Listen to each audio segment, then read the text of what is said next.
বিদেশ থেকে আমদানি করা মার্সিডিজ, বিএমডব্লিউ, রেঞ্জ রোভারের মতো ৭৪টি মূল্যবান গাড়ির ঠিকানা এখন রিরোলিং মিল। ব্যবহারের অনুপযোগী হওয়ায় গাড়িগুলোকে কেটে প্রতি কেজি ২৪ টাকা ৫০ পয়সা দরে বিক্রি করে দিল চট্টগ্রাম কাস্টমস হাউস।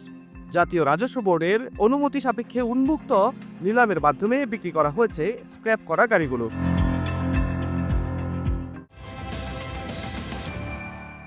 নিলামে অংশ নেয় চট্টগ্রামের ১৫টিরও বেশি রিরোলিং মিল। ৫৮টি লটে ৭৪টি গাড়ি নিলামে বিক্রির জন্য প্রতি টনের ভিত্তিমূল্য ধরা হয়েছিল ৫৩,০০০ টাকা, কিন্তু নিলামে দর উঠে ২৪,৫০০ টাকা পর্যন্ত। অবশ্য ১৩,০০০ টাকা থেকেই শুরু হয়েছিল ডাক।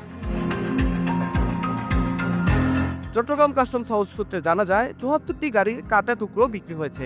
প্রতি টনের ভিত্তিমূল্য ধরা হয়েছিল ৫৩,০০০ টাকা। গত বছরের আগস্ট-সেপ্টেম্বরেই স্ক্র্যাপ করতে কাটা হয়েছিল এই ৭৪টি গাড়ি।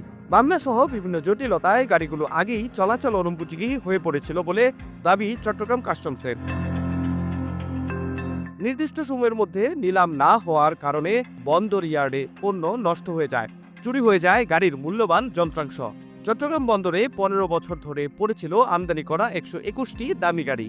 এ অবস্থায় বিআরটিএ, পরিবেশ অধিদপ্তর, জেলা প্রশাসন, ফায়ার সার্ভিস সহ বিভিন্ন সংস্থার প্রতিনিধির সমন্বয়ে গঠিত কাস্টমস নিলাম কমিটি ২০২২ সালে ১২১টি গাড়ি ধ্বংসের সুপারিশ করে।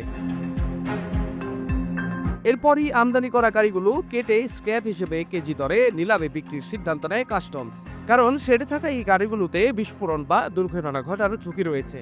প্রথম দফায় ৭৪টি গাড়ি কেটে স্ক্র্যাপ হিসেবে নিলামে বিক্রি করা হয়েছে। মামলা নিষ্পত্তি হলে বাকি ৪৬টি গাড়িও কাটা হবে। ফাহাদ শাহরিয়ার, বাংলা ফ্লো।